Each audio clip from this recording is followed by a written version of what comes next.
अगर आप सूरज की तरह जलना चाहते हैं तो आपको रोज़ उगना पड़ेगा। Hello friends, welcome to our channel और ये वीडियो डेडिकेटेड डीएलएड प्रशिक्षुओं से रिलेटेड। जी हाँ फ्रेंड्स, अगर आपका भी एग्ज़ाम होने वाला है तो देखिए ये वीडियो आप सभी के लिए बहुत ही हेल्प करेगा। इस वीडियो में हम कुछ इम्पोर्टेंट बातें करेंगे आपके एग्ज़ाम से रिलेटेड, क्योंकि बहुत सारे प्रशिक्षु ऐसे होते हैं जो कि कम टाइम में पहले ही डिप्रेशन में चले जाते हैं और ना उनसे तैयारी अच्छी हो पाती है और ना ही उनका एग्ज़ाम क्लियर हो पाता है। तो कहाँ आप गलती कर देते हैं, क्या सही तरीका है? और जैसे कि आप सभी को पता होगा, अगर डीएलएड की बात करें तो 7 से 8 सब्जेक्ट आपको देखने को मिल जाएंगे। ठीक है, तो उसमें सबसे इम्पोर्टेंट आपका हो जाता है मैथ और इंग्लिश की तैयारी कैसे करें, इस सब्जेक्ट में अच्छे मार्क्स कैसे लाएं। क्योंकि देखिए बहुत सारे प्रशिक्षुओं को ये डर होता है कि कहीं बैक ना लग जाए। पहले ही वो अपने अंदर ये मानसिकता पैदा कर लेते हैं कि क्या पता तैयारी तो हमारी अच्छी हुई नहीं है, बहुत ही कम टाइम है हम सभी के पास, क्या पता बैक लग जाएगा, बैक लगेगा तो लोग क्या कहेंगे।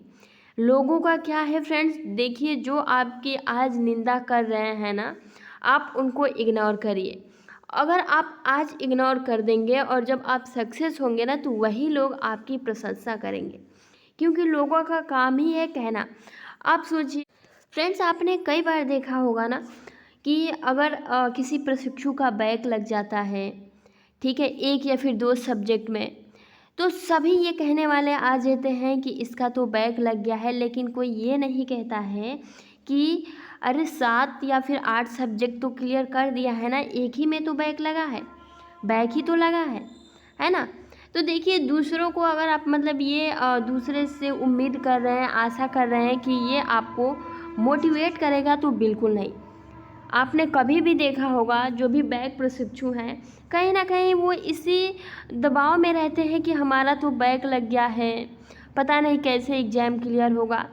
ठीक है, इसी के डर में जो है वो अपना मेन सब्जेक्ट जो है वो भी भूल जाते हैं और बैक की तैयारी लगभग 4 महीने 2 महीने से लगातार करते रहते हैं। और जब बैक पेपर होता है वो तो क्लियर हो जाता है, लेकिन जब मेन सब्जेक्ट का पेपर होने लगता है, जब 7 से 8 सब्जेक्ट का आपका पेपर ओनली 15 या फिर 20 दिन टाइम होता है, तो फिर आप 7 से 8 सब्जेक्ट की तैयारी कैसे करेंगे। तो हमने पहले भी एक वीडियो आप सभी के लिए बनाया था कि जिन भी प्रशिक्षुओं का बैक लगता है, सबसे पहले तो आप सोचिए ही मत कि आपका बैक लगा है। जब आपका मेन सब्जेक्ट 7 से 8 सब्जेक्ट होता है, उसमें एक सब्जेक्ट और ऐड कर दीजिए। चलिए अब हमने 9 सब्जेक्ट की तैयारी करनी है, सबको हमें टाइम देना है।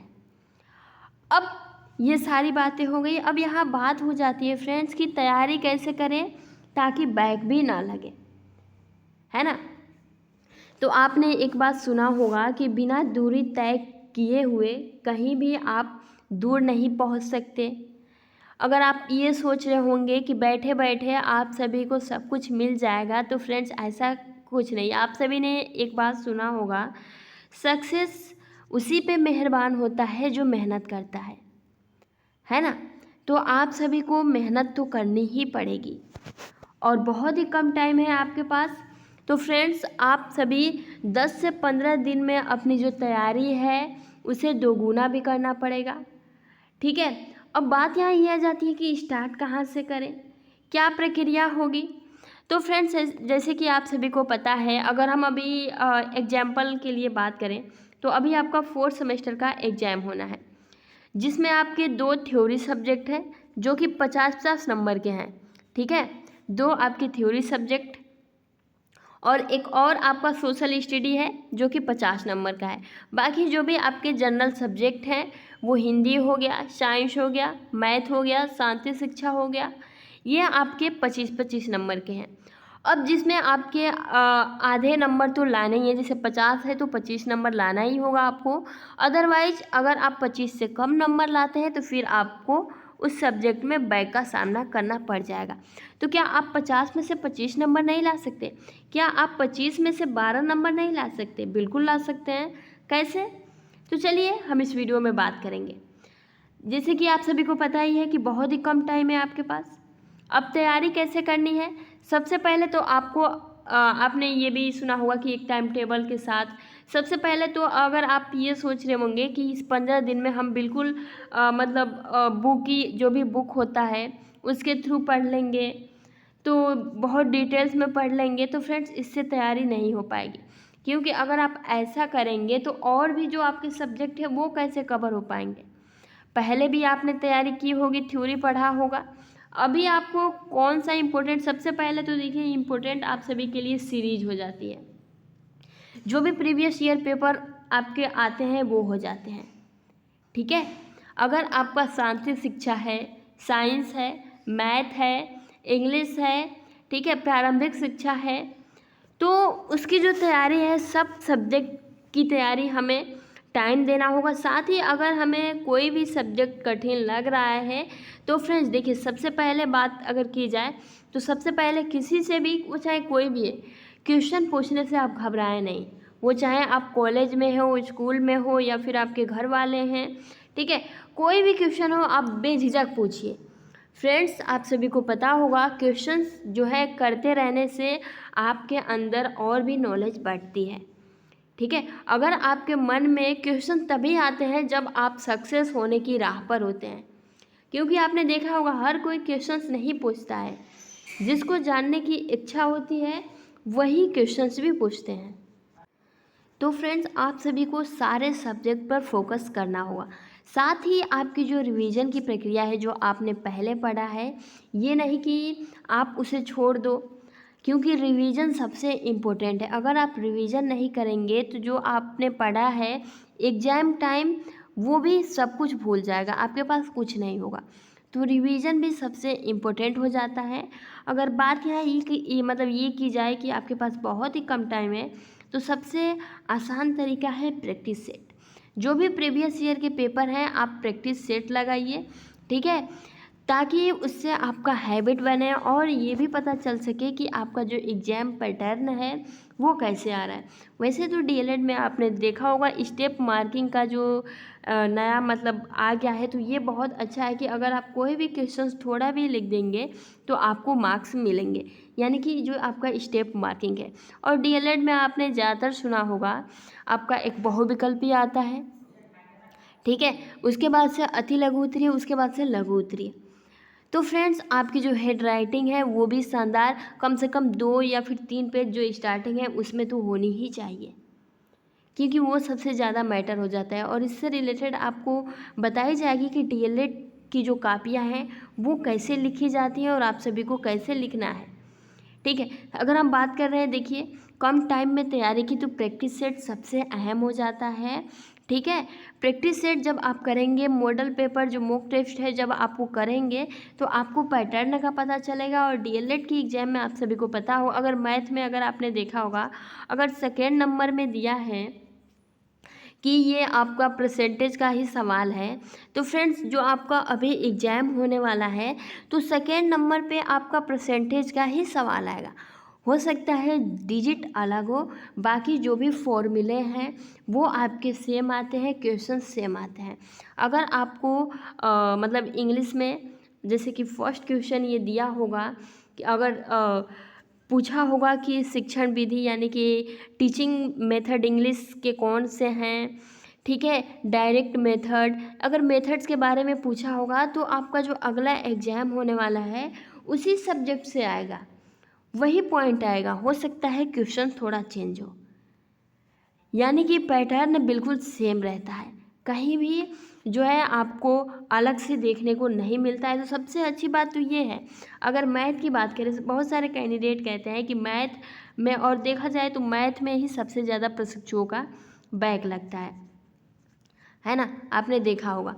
तो मैथ की तैयारी कैसे करें फ्रेंड्स? बेसिक से, मैंने बार बार कहा है बेसिक से। अगर आपको मैथ बिल्कुल नहीं आता है तो सबसे पहले तो मैथ आपको बेसिक से करना चाहिए, लेकिन अभी आपके पास बहुत ही कम टाइम है। तो सबसे पहले फ्रेंड्स टॉपिक वाइज, और वो भी सीरीज़ से, टॉपिक वाइज आप सभी को सीरीज़ से क्लियर करना है। साथ ही साथ देखिए मैथ के लिए सबसे पहले, मैथ हो या फिर रीजनिंग की बात की जाए, तो आप सभी को टेबल याद होने चाहिए। कितना? तो 1 से लेकर 30 तक आपको टेबल तो याद होने ही चाहिए। अगर बाय द वे मान लीजिए आपको टेबल याद नहीं है और आपको मैथ आते भी हैं, तो फ्रेंड्स कहीं ना कहीं आपको कैलकुलेशन में बहुत ज़्यादा देर हो जाएगा। इसीलिए सबसे पहले आप टेबल को याद करिए, साथ ही साथ जो आपका वर्ग यानी कि स्क्वायर, घनमूल, ठीक है, ये सब भी आप सभी को याद कर लेने हैं, ताकि आप सभी को देखिए मैथ में सबसे इम्पोर्टेंट यही हो जाता है। उसके बाद से पहले तो आपको टेबल, वर्ग, वर्गमूल, घनमूल, ये सब कुछ, ठीक है। उसके बाद से आपको जो भी बेसिक चीज़ें हैं, जैसे आपका गुणा करना, भाग करना, ठीक है, जोड़ना, तो ये सारी जो भी आपके बेसिक चीज़ें हैं ये सभी आप सभी को पता होना चाहिए। उसके बाद से देखिए मैथ, ये सब तो आप सभी को पता है। मैथ आप सभी को सिंपली पता होना चाहिए। मैथ तभी आता है, आप एक बार सॉल्व करोगे नहीं आएगा, दो बार सॉल्व करोगे नहीं आएगा। अगर वही सवाल आप 5वें बार सॉल्व करते हैं तो आ जाता है। यानी कि मैथ के लिए सबसे शानदार और इजी तरीका यही है कि आप प्रैक्टिस करते रहें। जो भी प्रैक्टिस सेट है उसे करते रहें, और जब तक आप प्रैक्टिस नहीं करेंगे तब तक आपको मैथ, अगर आपको फॉर्मूला भी आ रहे हैं, अगर आप आज मैथ लगा ले रहे हैं, लेकिन अगर आप एग्जाम में बैठने के लिए जाएंगे तो फ्रेंड्स मैथ आपको फॉर्मूला याद है लेकिन बहुत ही ज़्यादा टाइम लग जाएगा आपको वहाँ सॉल्व करते टाइम। इसीलिए मैथ सबसे ज़्यादा है, प्रैक्टिस करना अनिवार्य है, क्योंकि प्रैक्टिस करेंगे तभी मैथ आप सभी के लिए इजी होगा। बाकी मैथ में कुछ नहीं है, ठीक है। अगर आपको फॉर्मूले याद रहेंगे और प्रैक्टिस रहेगी तो मैथ आप सिंपली कर सकते हैं और 25 में से लगभग 20 नंबर ला सकते हैं। क्योंकि मैथ एक ऐसा सब्जेक्ट है जहाँ अगर हम सही तरीके से पढ़ लें, सही तरीके से फॉर्मूले याद कर लें तो मैथ हमारा गलत ही नहीं होगा। जीके आप कितना हो पढ़ लो, ठीक है, कहीं ना कहीं आप उसे कंप्लीट नहीं कर सकते हैं, ठीक है। वहीं अगर बात की जाए आपकी इंग्लिश की, तो फ्रेंड्स आप सभी को पता होगा इंग्लिश जो आपका सब्जेक्ट है ये भी आपका 25 नंबर का आता है। अब इसकी तैयारी सबसे पहले तो आप सभी ने देखा होगा, आपके पास अगर बहुत सारा खाना, अगर आपके घर कभी खाना बहुत ज़्यादा बन गया हो और उस दिन बहुत ही आप इंटरेस्ट के साथ खाते हो, है ना, कि बहुत अच्छे खाना बने होते हैं, उसी तरह मतलब उस दिन आप इंटरेस्ट लेते हो, उसी तरह आपका जो इंग्लिश है, जब तक आप इसमें इंटरेस्ट नहीं होगे ये पढ़ने में, तब तक आपको इंग्लिश बिल्कुल भी समझ नहीं आएगा और आपको ये कठिन भी लगेगा। तो सबसे पहले देखिए इंग्लिश बहुत ईजी है, बस ये है कि आप कैसे पढ़ते हैं। अगर आप ये समझ के पढ़ते हैं कि ये सब्जेक्ट बहुत ही कठिन है, हमसे तो ना हो पाएगा, है ना, हमसे तो ना हो पाएगा, तो फ्रेंड्स ये आपके लिए कठिन ही होगा। तो सबसे पहले इस सब्जेक्ट को पढ़ने के लिए आप सभी के अंदर एक इंटरेस्ट होना चाहिए। आप सभी को लगे नहीं हम तो ये पढ़ ही लेंगे, भले ही आपको कठिन है कोई दिक्कत नहीं, लेकिन अगर आप अपने माइंड में ये बैठा लोगे नहीं हमें ये सब्जेक्ट भी करना है और हम ये कर लेंगे, कम से कम अगर इंग्लिश की बात की जाए तो 1 घंटे टाइम तो आप सभी को देना ही होगा। 1 आवर आपको टाइम इंग्लिश के लिए देना होगा, तभी आपको पता चलेगा कि इसका पैटर्न क्या है, ठीक है, इसको हम याद कैसे करें। क्योंकि इंग्लिश में छोटी छोटी गलतियां जैसे कि मीनिंग्स हो जाएं, अगर आप वहाँ गलत कर देते हैं तो कहीं ना कहीं आपके नंबर्स काट लिए जाएंगे, तो उस पर आप सभी को ज़्यादा फोकस करना होगा। और ये भी आपका एक प्रैक्टिस, यानी कि हम कह रहे हैं ना कि डेली अगर आप 10 दिन भी इंग्लिश की तैयारी कर लेते हैं तो पेपर में आप क्रैक कर लेंगे बिल्कुल, वो भी पैटर्न के साथ। साथ ही इंग्लिश का प्रीवियस पेपर आप सभी को सॉल्व आउट करना है, क्योंकि सबसे अच्छा आपका यही तरीका है कि आप इंग्लिश का प्रीवियस ईयर पेपर अगर आप सॉल्व करते हैं ना सारे सब्जेक्ट के, तो आपको एक आइडिया हो जाता है कि आपका पेपर कैसे आ रहा है। फॉर्मेट आप सभी को देखिए, फॉर्मेट की बात की जाए ना आप सभी को पता ही है, लेटर आपका एस्से लिखने को आ जाता है। अब जब तक फॉर्मेट नहीं पता होगा इंग्लिश में कि इसका फॉर्मेट कैसे होता है, तब तक हम किसी पर जैसे टीचर पे आ जाए या फिर अभी हाल ही फ़िलहाल कोविड-19 पर आ जाए तो कैसे लिखेंगे जब हमें कुछ पता ही नहीं इसके बारे में। तो सबसे पहले फॉर्मेट पता होना चाहिए। जब फॉर्मेट पता होगा ना तो हम कोई भी सब्जेक्ट पे आए लिख देंगे। जैसे कि लेटर कैसे लिखते हैं, मैंने आपको पहले भी वीडियो में बताया था, अभी आप सभी को बता दिया जाएगा, वीडियो में प्रोवाइड कर दिया जाएगा ऐसे कैसे लिखते हैं। दिस इज ए काव, है ना, आपने बहुत ऐसे लिखा होगा, टीचर पर दे देगा, गाय पर दे देगा। और लेटर की बात करें तो प्रीवियस ईयर की बात करें तो पापा को मतलब सैलरी भेजने के लिए या फिर मतलब कंपनी से छुट्टी लेने के लिए, ऐसे लेटर्स में तो उसके जो फॉर्मेट होते हैं आप सभी को पता होने चाहिए, तभी आप जो है आसानी से इजीली तरीके से आप कर सकते हैं। और पैटर्न का भी पता होना चाहिए। और इसके लिए आपको कम से कम 2 या फिर 3 दिन अगर आप इस पर टाइम देंगे ना लेटर और ऐसे पर, तो फ्रेंड्स आप सभी का बहुत ही इजी हो जाएगा एक जो लेटर है और ऐसे है वो लिखना। तो देखिए फ्रेंड्स, अगर आप चाहते हैं एग्ज़ाम क्लियर करना तो सबसे पहले आप अपने ऊपर से डिप्रेशन हटाइए कि बहुत ही कम टाइम है, अब इतने 10-15 दिन में हम तैयारी कैसे करें, क्या करें।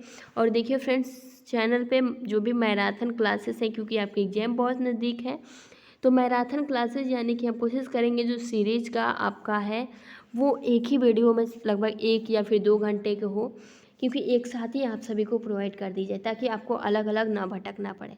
और एक साथ जब हम 1 घंटे 2 घंटे आप सभी के लिए मेहनत कर सकते हैं, तो क्या आप 2-3 घंटे एक लगातार नहीं पढ़ सकते? बिल्कुल। और देखिए पढ़ते टाइम आप सभी बीच बीच में ज़रूर ब्रेक लिया करिए, तभी आपका माइंड फ्रेश होगा, है ना। और सोशल मीडिया से थोड़ा दूर रहिए। बाकी फ्रेंड्स, आई होप कि आपको ये इन्फॉर्मेशन अच्छी लगी होगी। सबका एक ही है कि आप सारे सब्जेक्ट की तैयारी करिए with revision with practice set, ठीक है। और आपका देखिए एग्ज़ाम क्यों नहीं क्लियर हो जाता है। और सबसे पहले अच्छा खाना खाइए, क्योंकि अब अगर आप फिट रहेंगे तभी आप फोकस कर पाएंगे और तभी आपके दिमाग में सारी बातें जाएंगी। आगे आपको वीडियो प्रोवाइड कर दी जाएगी कि कॉपियाँ कैसे लिखते हैं डीएलएड प्रशिक्षुओं के लिए, ठीक है। तो अभी के लिए इतना ही, मिलते हैं नेक्स्ट वीडियो में। चैनल पर नया है तो सब्सक्राइब कर लीजिए। Thanks for watching, take care.